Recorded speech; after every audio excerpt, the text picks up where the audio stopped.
Well, hey there guys, what's going on? I've got a 2002 7.3. We're out at this gentleman's place today, and we obviously got a massive fuel leak there in the valley there.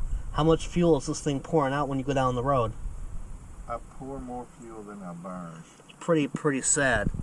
You know, another common issue on these trucks here is that passenger side fuel line going to the passenger side head there, back of the head.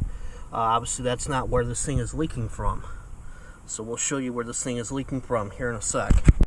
Okay, so looking back on the back side of this fuel bowl here, you've got the drain here for the water separator. So basically what's going on with this truck, over time the seals have degraded.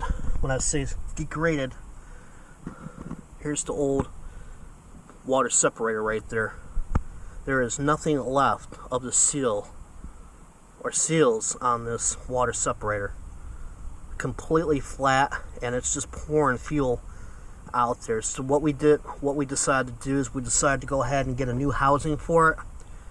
It's a Dorman, and you can see the seals on this are beautiful.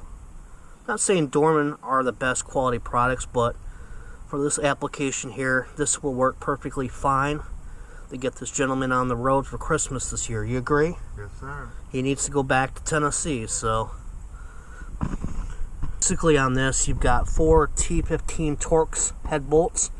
You just remove the 4 T15 Torx bolts that hold the housing in place.